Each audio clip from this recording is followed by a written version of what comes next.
Hi, welcome to Go Within Yoga. I'm Judy.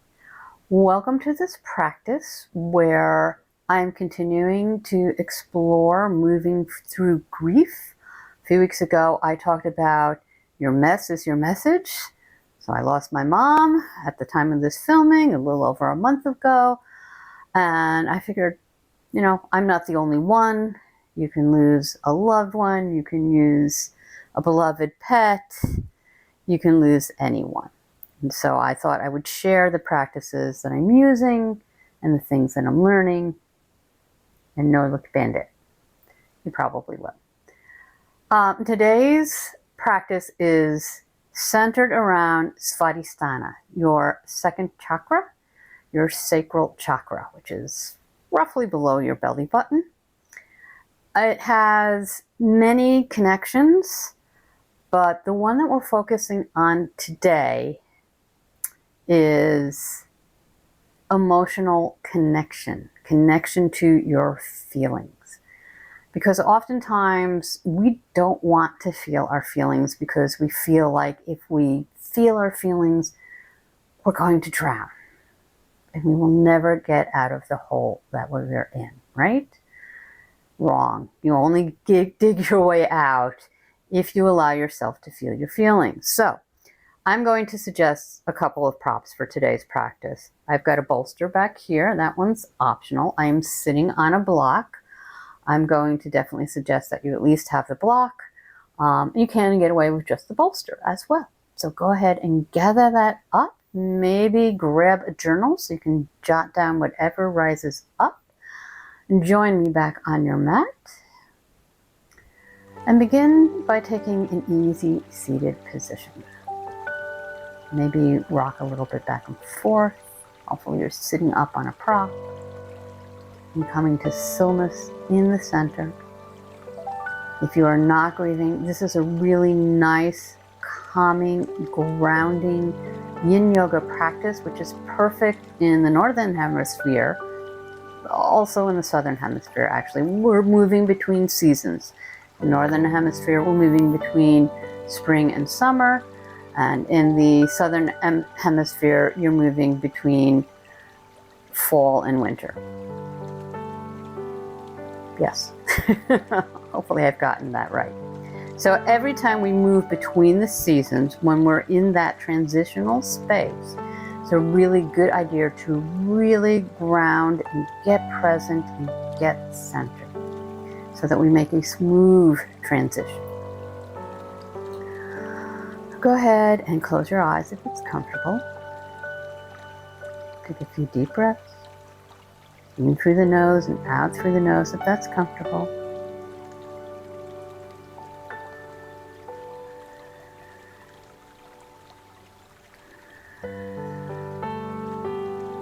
Physically, today's practice is going to get into your legs a lot. Your torso, your chest, your knee, your inner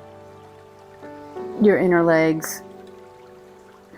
So we're moving into our spleen and stomach meridians, grounding. Nice and centered. Your hips and back a little bit too.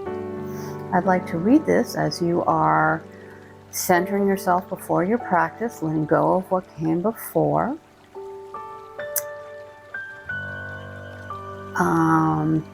Emotion. The Latin goodness, I can't read my writing. Emoger? Anyway, it translates from Latin as energy emotion. And I really like that translation because in Yin Yoga, often we are working with our energy and we are potentially trying to move it, get unstuck, let it flow freely. And that came from the language of Yin by Gabrielle Harris. If you don't own that book and you love Yin Yoga, I highly recommend Gabrielle Harris and her books. And at the end of this practice, I will share a few journaling questions for you. The affirmation I am offering you for today's practice is, I choose to let my energy and feelings flow. So come back to that as we move through this practice.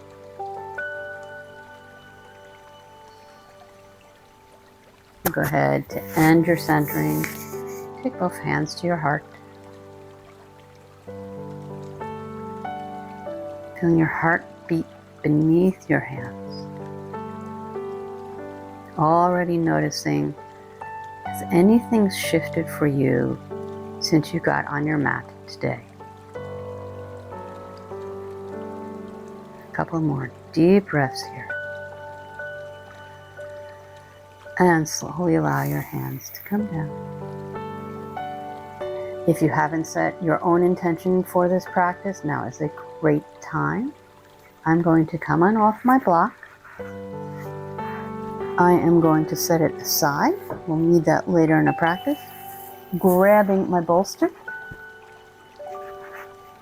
Placing it horizontally across my bed, as you would place it horizontally across your mat. And then briefly coming up into a tabletop position. And then taking my elbows, bending my elbows, putting them on top of my bolster. Taking my legs straight out behind me. And coming into Sphinx Pose. This is one variation. Now you can take this bolster and you can place it underneath, a little further down, so you're getting more into your sacral chakra. This is what I feel like today.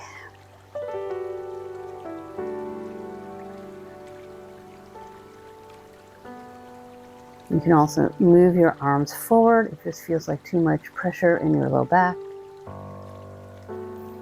Even though you are getting into that low back in Sphinx Pose, our target area is the torso.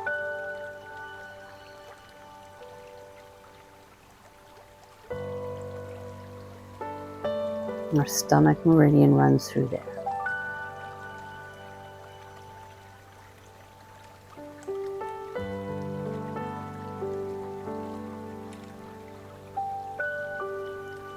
Allow your shoulders to soften.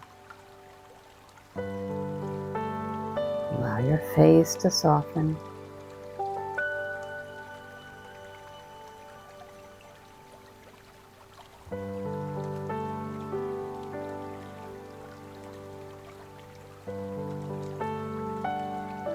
Allow the glutes to relax.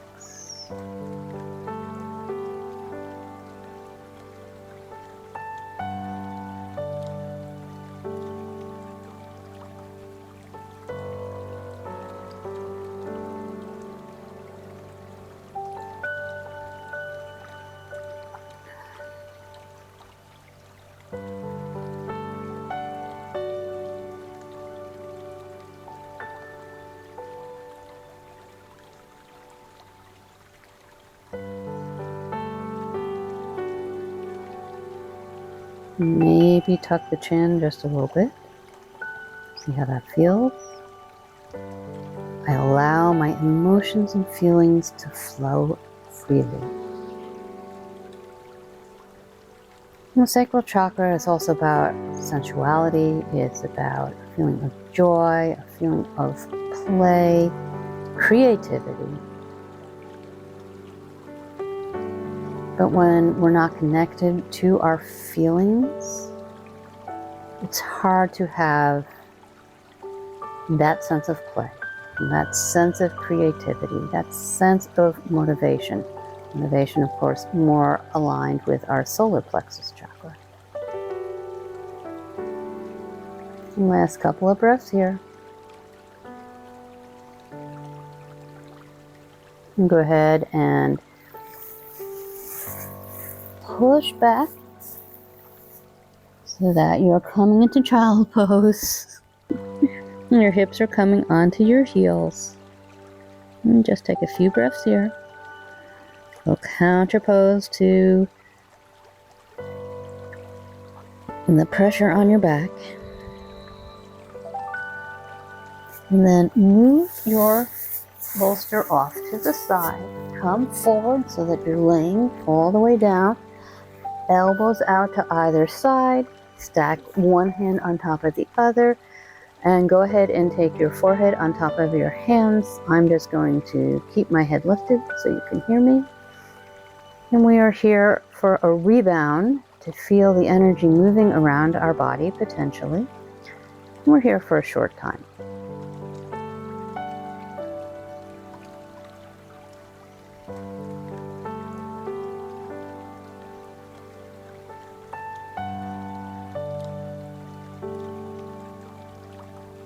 Really allow your body to relax. That's why having your head on top of your hands, pressing into that third eye, very calming position.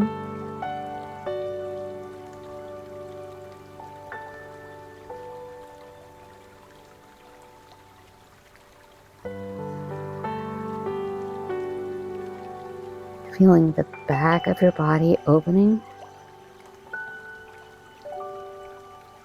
Making space in your heart center. And last breath here. And then go ahead and take your hands so that they point straight forward. So essentially, you're in an unsupported Sphinx pose right now. And then bend your leg so that, I'm dealing with bandit yet again. Bend your leg so that your, in my case, my right knee is coming out perpendicular to the right hip. Knee is bent. And the right lower leg is straight out. In half frog position.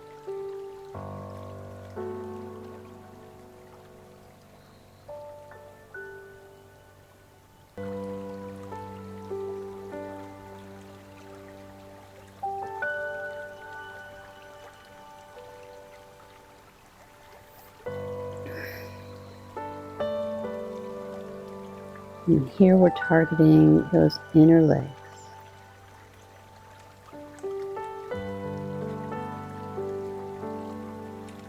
And more into our spleen meridian.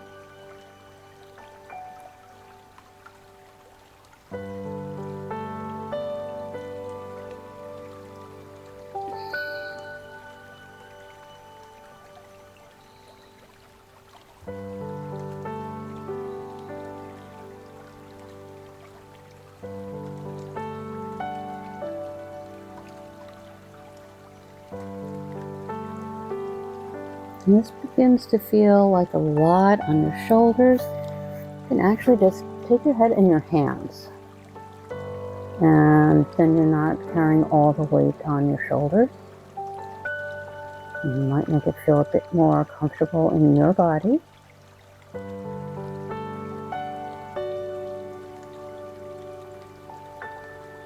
And if this still feels uncomfortable on your back perhaps, walk those elbows forward. See if that does it for you.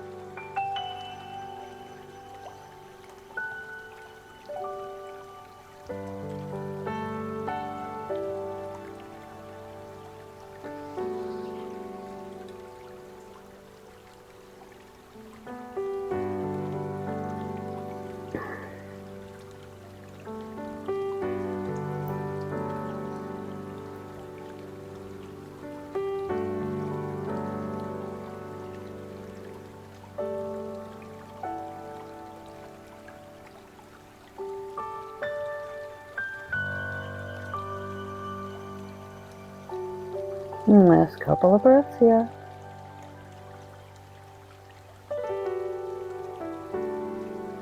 And straighten out that bent leg. And bend both knees and allow your legs to just sway from side to side. You could also push back into child pose once again. So any tension that's built up in your low back, remember that is not our target area. And come to the second side. I'm going to just turn around. See if I can work my way around bandit. Both legs straight out behind you. Bending that left leg, bending the left knee. So the upper leg and the lower leg are 90-degree angle. Coming into our half frog on the second side. Notice if this side feels different. I just moved my foot. I had it out. The straight leg, I had it out from my body and I just moved it back so it's straight behind my body. You can't see that. I'm sorry about that. But notice if it feels different for you on this side. It does absolutely for me.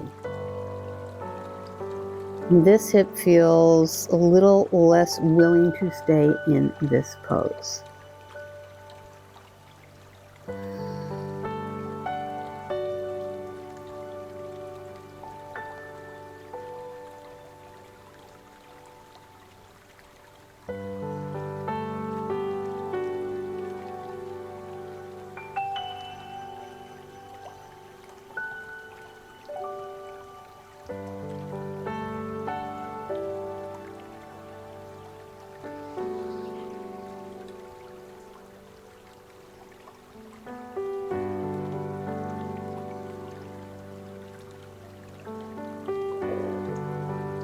I allow my feelings and emotions to flow freely.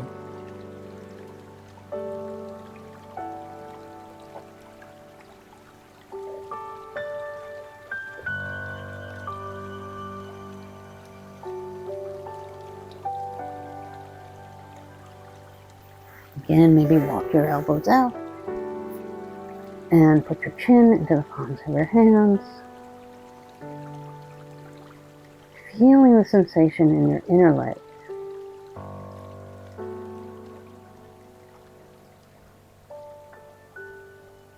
And making sure to tuck your chin just a little bit so that you're not putting a lot of pressure on your neck.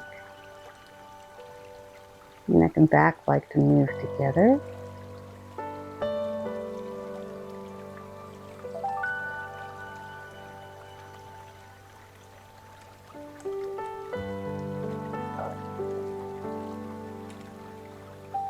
And last couple of breaths here. And release your head. Bend both knees and allow those legs to move from side to side, releasing any pressure that's built up or maybe pushing back into a child's pose. And then once again, coming down all the way, elbows come out. We'll turn around so you can see what I'm doing.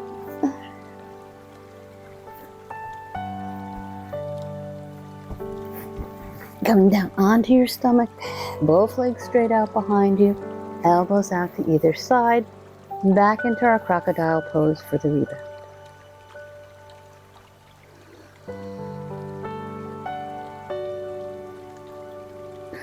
And placing your forehead on a block or your stacked hands.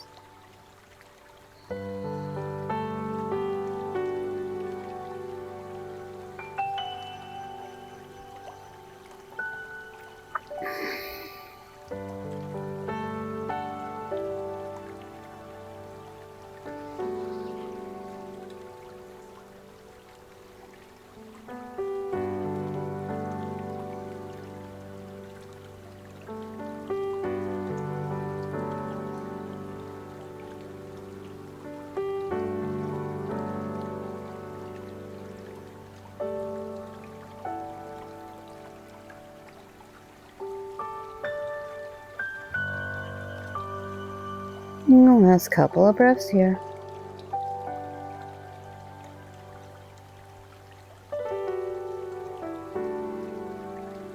And then slowly roll over onto your side and then all the way onto your back. If you're grabbing a bolster, you would place it horizontally across your mat like we did for Sphinx Pose, except this time you're going to be on your back, and you would come to sit on it and then slowly walk your body down to your elbows and then down all the way onto your back so that basically the bolster is underneath here if you're using a block like I am today. And then you'd have your feet coming in close to the glutes, pressing into those feet to raise your hips, placing the block underneath your sacrum. Supported bridge. And if you really feel that this is not enough, personally for me it generally is, and if you feel like you want a bigger opening, and then you can stack one block on top of another. Always keeping in mind, it's not about how deeply you go into the pose. As Bernie Clark says, it's how deeply the pose goes into you.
I allow my emotions and feelings to flow freely.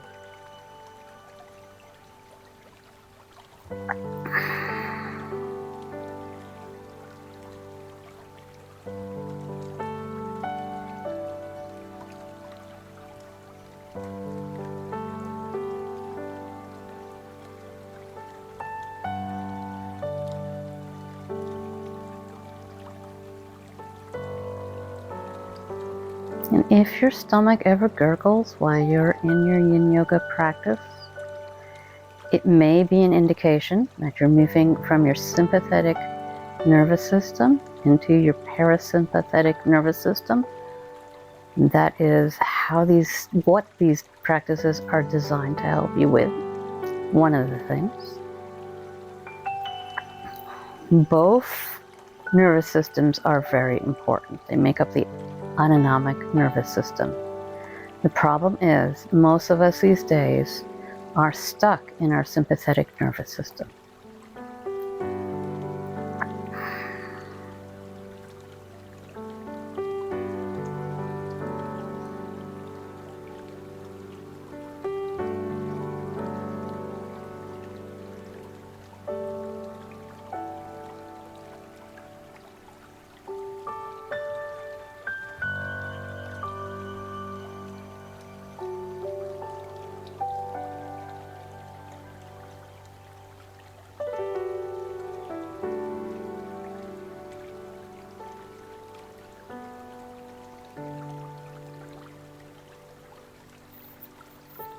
And because this is an online practice, very often the holds are on the shorter side. They're not short, but they're on the shorter side. Always feel free to press pause and hold for as long as feels right in your body.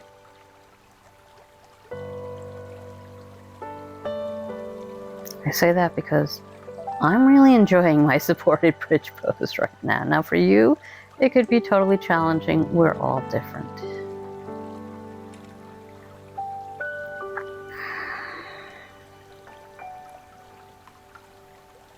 And the last couple of breaths here.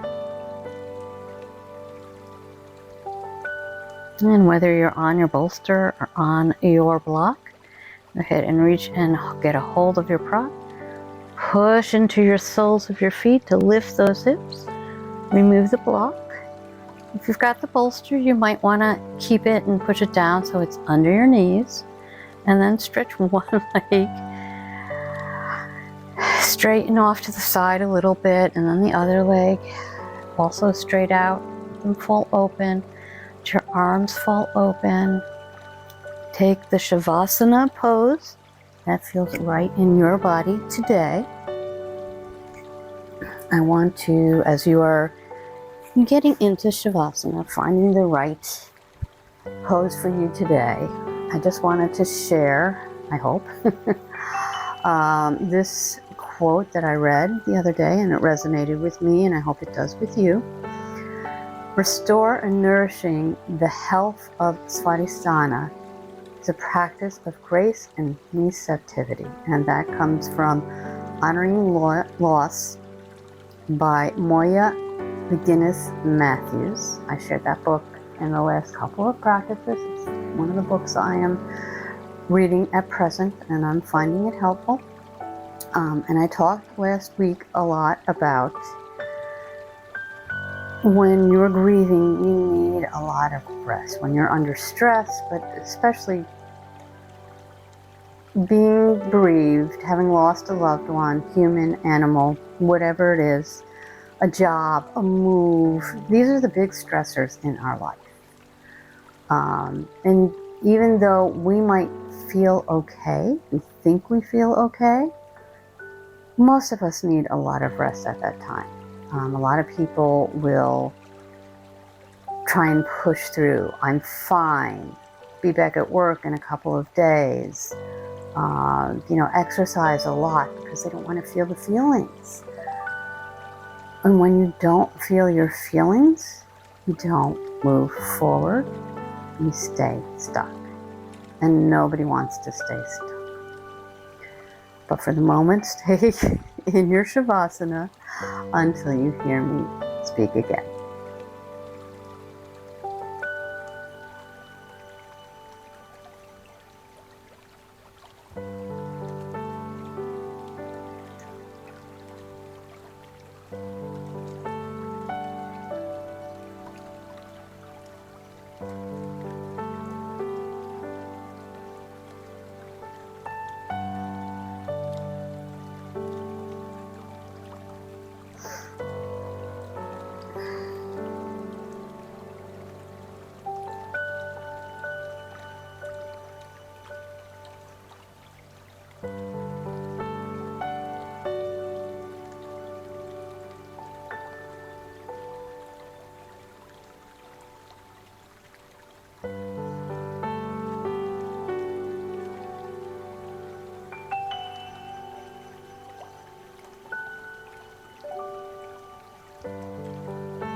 Feel free to pause the video and stay in Shavasana for as long as you like.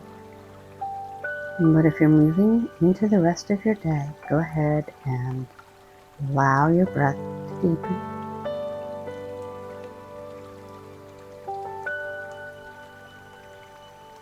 Notice all the points of your body that come into contact with the surface beneath you, feeling supported, secure, and safe.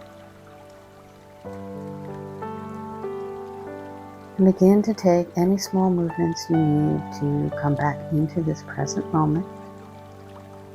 When you're ready, go ahead and join me in an easy seated position. Inhale, press the palms of your hands together in front of your heart. Thumbs press into the heart center. Fingers point up towards the heavens, slightly bowing over your hands. May you be healthy. May you be happy. May you be free from pain and suffering. And may you allow your emotions and your feelings to flow freely. Slowly blink your eyes open, taking in your mat. In the rest of the room, allow your hands to fall into a comfortable position. Thank you so much for joining me today. I have a couple of questions. You might want to grab that journal. So one of the ways we can move through grief is writing about it. It's amazing what can bubble up when we write about it. So here's a few questions for you if you'd like. Where are my feelings stuck? Can you feel into your body and feel a specific area that you feel like the energy isn't flowing? I know it's not necessarily energy so much, but I can get a lot of tension in the upper back. Sometimes the neck when I'm really, really stressed. But mainly the upper back. Lots and lots of tension there. Tension usually means our energies are not flowing freely. How am I feeling? What are you feeling? Are you feeling sadness? Are you feeling tired? Are you feeling brain fog? Are you feeling anger? Are you feeling alone? How are you feeling today?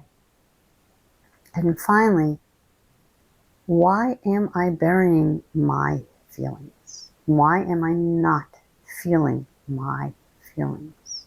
That's a good one. Spend a little time going ahead, journaling. I hope you enjoyed this practice. I really hope that you feel grounded so that you can go on back into your life and tackle the next thing on your to-do list.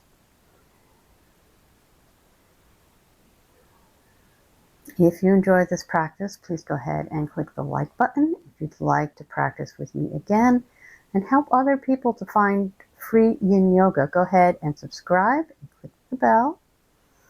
Right about now, you should have some options coming on if you'd like to continue on with me. One is the vlog that I recorded last week. It's about how I'm coping with grief. Now, that's a very personal thing. Maybe you'll get some ideas out of it. There's also a lot of links underneath it to courses that I am taking and also books that I am reading. So maybe that would be helpful to you. Make sure you read the description underneath. I'm also going to have a link up for my Chakra Yin Yoga playlist.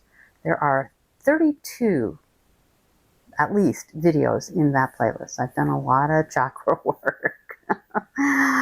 And if you're looking in there, especially look into root chakra practices, because we have to get really balanced in our root chakra. It's our foundation, and that's like the feet, the legs, all of that.